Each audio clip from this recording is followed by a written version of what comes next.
Made it a fantastic conversation today. Let's continue that with Patrick in London. Hello, Patrick. Hello, Nick. How are you? Very well indeed. Thanks for joining the conversation. Well, I just wanted to say to you, so like you, I have also lived, at least on and off, in the Netherlands. I'm a freelance Dutch translator, and I do also follow Dutch politics. I'm also, as it happens, a commentator who's been on your station. I was on with Johnny Gould just a few days after the election. Ah, right. OK, so you will have been speaking. Well, Patrick, thank you for calling in. So rather than talk to you in my feeble Dutch, we shall keep this to the point.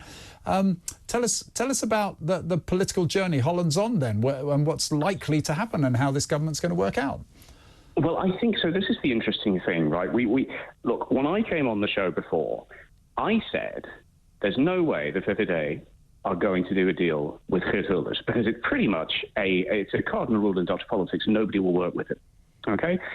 Well, how wrong I was, which I'm quite happy to say. A little bit of humility never goes amiss. Well done.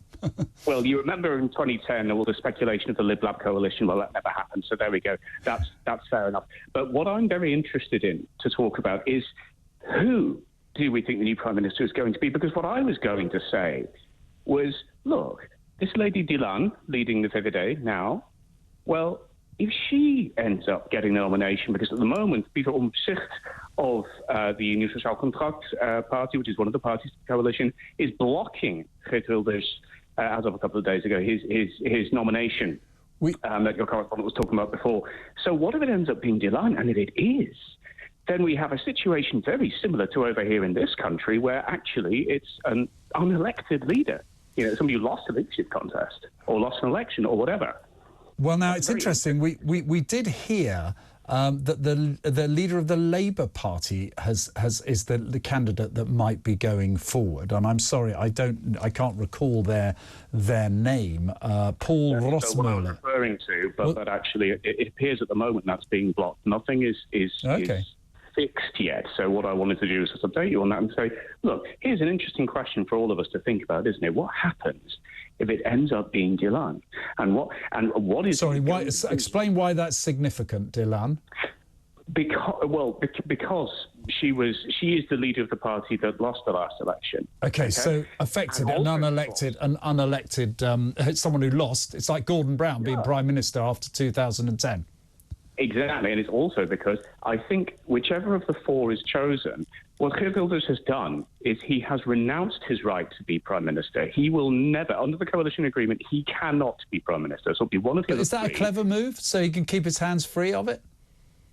Well, do you know, that's a point that Johnny made to me before.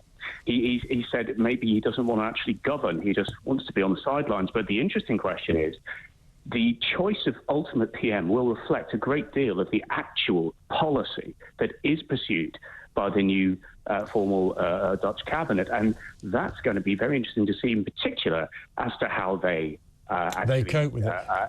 Interact with the EU for a start, as you were just saying before. Patrick, very, very quick one here, if I may, because I want to get in as many calls as possible.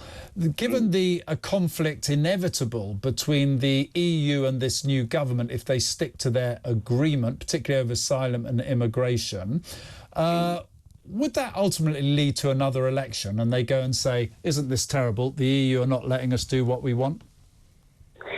I think once they've got in, they're going to stay in for a bit. But the reality is that this was already being touted all over Twitter, you know, sort of using it, which means new elections, ever since November, when the election was held. So I don't know if there's a great deal of appetite within the population for that again. No, and it may be they're waiting for the outcome of elections across Europe, which might move to the right, and they get a more sympathetic hearing in the Commission. Who knows? Unlikely. Patrick, thank you very much for making yourselves known to us and sharing your thoughts on Holland on that.